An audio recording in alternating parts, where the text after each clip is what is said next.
Hey everyone, it's Brian with Rock Ridge Bees. Today is March 5th, and it's a nice day. It was a nice day yesterday. It's been a pretty nice week. Yesterday I made a couple of splits. I made 3 actually. I usually do splits this time of year, first week of March. Generally between like the 7th of March and the 14th, somewhere in there. So I did these a little early. In years past, I've kind of done them, most of my splits around March 10th, March 11th, somewhere around there. So just walking through the yard, some of these hives are really nice, like this one's really nice.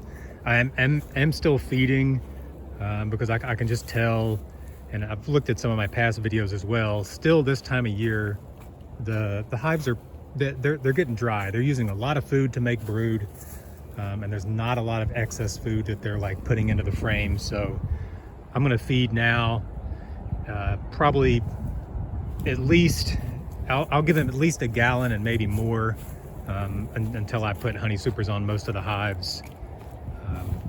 Probably in like less than 2 weeks I'll put supers on just to give them space. I did put supers on this colony here. So I made a split out of this colony, and I just went in and put 2 supers on it because it had the most bees, like bee population, walking around out of any of the other hives. So I wanted to give them some space. And again, I may go back in and do some more splits. And in years past, I've done a lot. I may come through here and make a dozen or 15 splits, but I don't have a yard anymore that I can keep. These nukes in, and I don't really like keeping a lot of nukes in this yard. The yard gets too crowded. It is just my backyard. In years past, I've had another place to put them, which was nice, and I just don't have that right now. So it is what it is. I could go through here and make a split out of every colony and split some colonies twice. Make 3 colonies out of 1, but I just can't do that right now.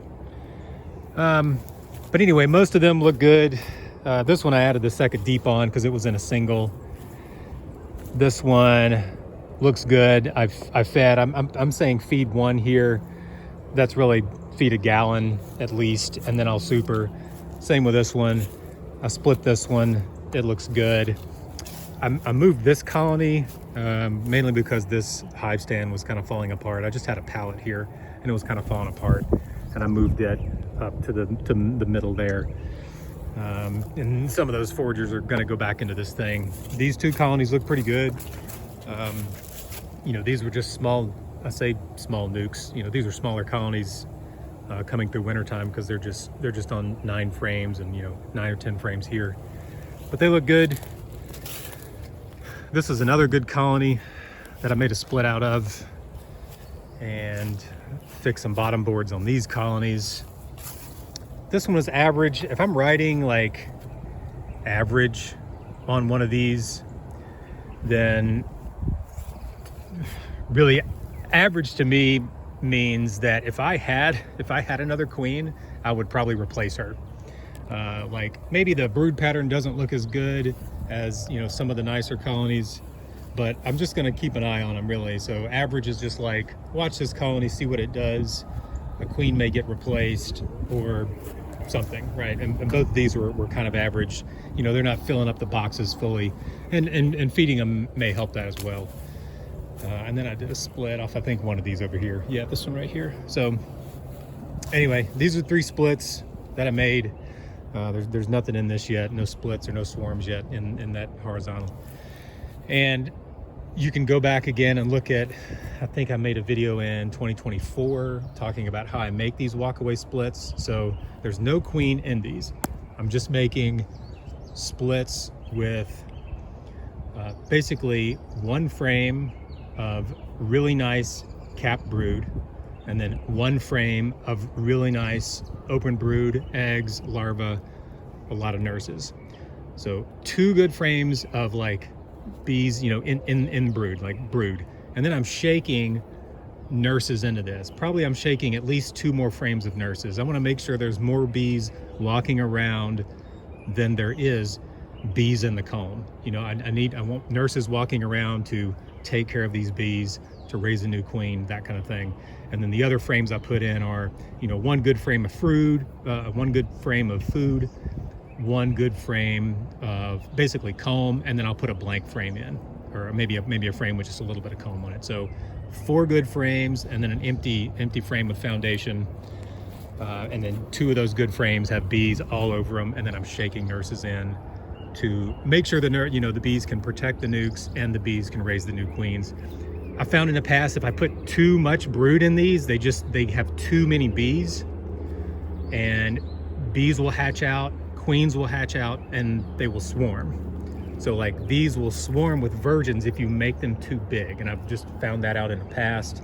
So I try to keep the amount of brood in them to like, you know, 2 frames, and then the amount of bees more than that. I'm shaking more nurses in, right? Because if these colonies all have the queens, they're churning away, they're making more bees.